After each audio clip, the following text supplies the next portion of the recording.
جن کے تخلیقی صورتحال نے پھر آگے چل کر پوری اردو دنیا کو متاثر کیا۔ ادھر عبید اللہ علیم تھے، نصیر ترابی تھے، جمال احسانی تھے، صابر ظفر تھے، سلیم کوثر تھے۔ یہ ایک الگ سمجھ لیں کہ لوگ تھے جو پیرل اس 70 کی دہائی کی نسل کے ساتھ ساتھ چل رہے تھے۔ کیا خاص بات تھی اس 70 کی دہائی کی اس نسل میں جو زیادہ تر سلیم احمد سے جڑی رہی یا قمر جمیل سے جڑی رہی؟ یہ بڑے زبردست نوجوان تھے، پڑھنے لکھنے والے، مشاعروں کا اتنا چلن نہیں تھا۔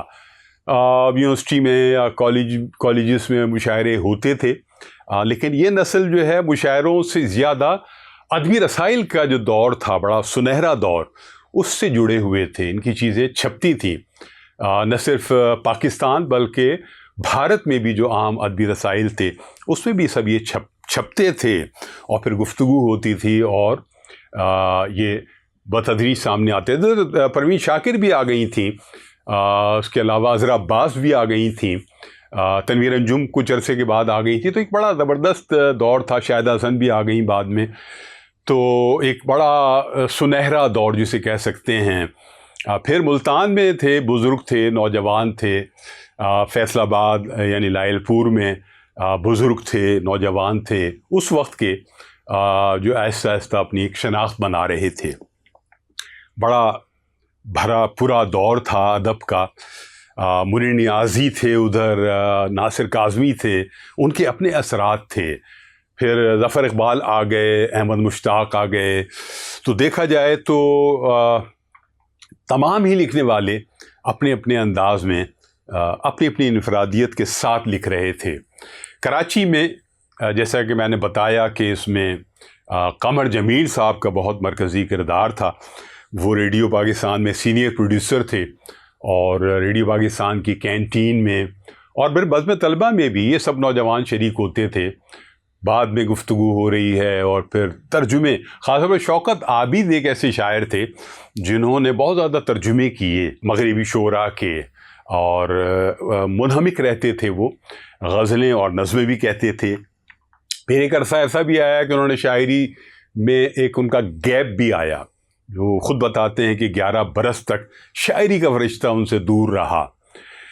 کیا تھا اس صورتحال میں؟ کیسی جمالیاتی صورتحال تھی، کیسی خوابناکی تھی، کیسے ذہین یہ لوگ تھے، پھر جن کے اثرات 80 کی دہائی والی نسل پر بھی پڑے۔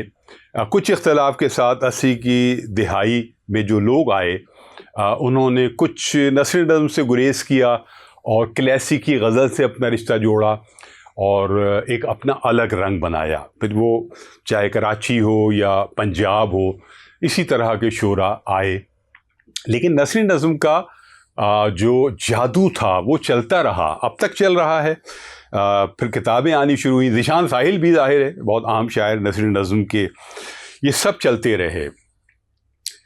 ثروت حسین کی ایک ناگہانی موت، جس میں انہوں نے 2 اٹیمپٹ کیے، جو خودکشی کے ہی تھے ظاہر ہے، اس نے ہلا دیا تھا پورے اردو ادب کو۔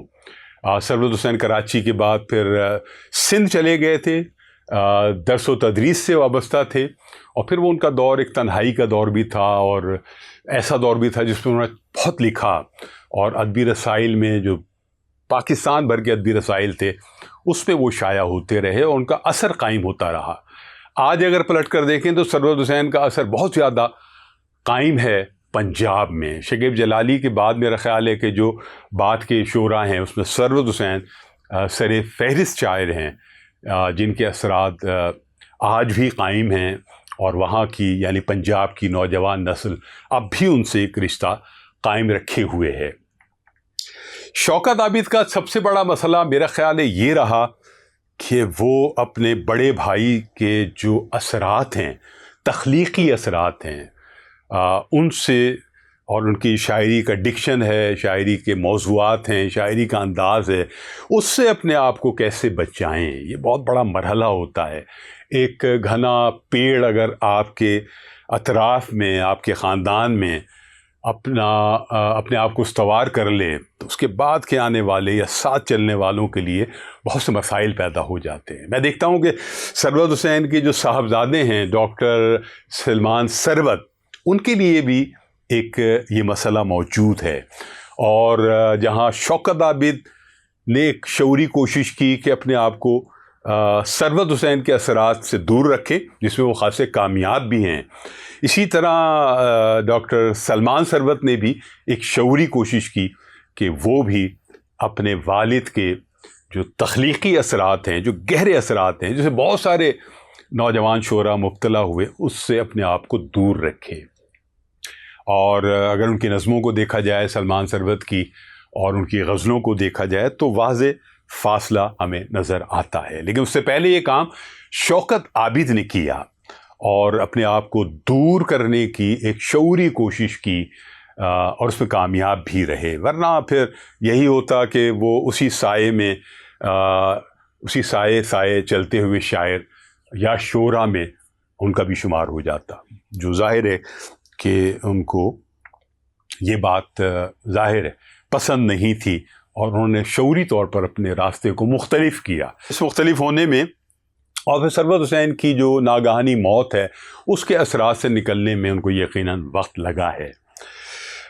میری ملاقاتیں 80 کی دہائی کے وسط میں شوکت عابد سے ہوئیں، جو شاہ فیصل کالونی کبھی کبھی مشاعروں میں آتے تھے، اور ان کی شخصیت بہت دل آویز تھی۔ اب تو انہوں نے پھر داڑھی رکھ لی ہے، اس زمانے میں وہ کلین شیو تو نہیں تھے، ہلکی مونچھیں تھیں ان کی، اور ہمیشہ کوئی نہ کوئی انگریزی کی کتاب یا کوئی اردو کی کتاب، خاص الخاص کوئی کتاب ان کے ساتھ ہمیشہ ہوتی تھی، اور مشاعروں میں ان کا ایک رنگ جمتا تھا۔ میں دیکھتا تھا کہ سینئرز بھی ان کی بہت زیادہ آؤ بھگت کرتے تھے، ان کو مانتے تھے، اور وہ بھی جو سینئرز تھے، جو مضافات کے سینئرز تھے، ان کی بہت زیادہ عزت کرتے تھے۔ تو وہیں ہمارا اور شوکت عابد کا تعارف ہوا، ان کی شخصیت بھی بہت پسند آئی اور ان کی شاعری بھی بہت پسند آئی۔ یہ سلسلے آگے چلتے رہے۔ پھر وہ ان سے ملاقات انٹرفلو میں ہوئی، جہاں وہ کاپی رائٹنگ کا کام کر رہے تھے۔ خلیل اللہ فاروقی بھی وہاں موجود تھے۔ پھر آگے چل کر وہ اور جگہوں پر اسی ایڈورٹائزنگ کمپنیوں کے ساتھ ہی منسلک رہے، اور آخر وقت تک وہ کچھ اسی طرح کا کام کرتے رہے، اور بہت اہمیت تھی ان کی رہی ہمیشہ اس کام میں۔ وہ بہت ذہین آدمی تھے اور تخلیقی آدمی بھی تھے۔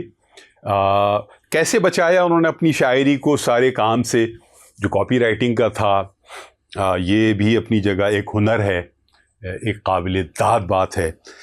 تو شاعری میرا تعارف نہیں، اس پر ہم بات کریں گے۔ اس میں جو مضامین ہیں شوکت عابد کی اس کتاب میں، شاعری میرا تعارف نہیں، اس میں جہان احوال و معنی، یہ احمد جاوید کا ایک مضمون ہے جو ان کی کتاب میں شامل ہے۔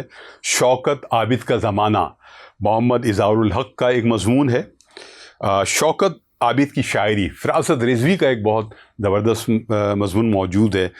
دنیائے دل کا شاعر طاہر مسعود کا ایک مضمون موجود ہے، اور اسی سے کچھ فلیپ بھی بنائے ہیں اس کتاب میں۔ ظفر اقبال کا بھی ایک فلیپ موجود ہے اس میں۔ اس کے علاوہ یہ بیک فلیپ ہیں احمد جاوید اور محمد اظہار الحق کے مضمون سے ہی لیے گئے پیراگرافس ہیں۔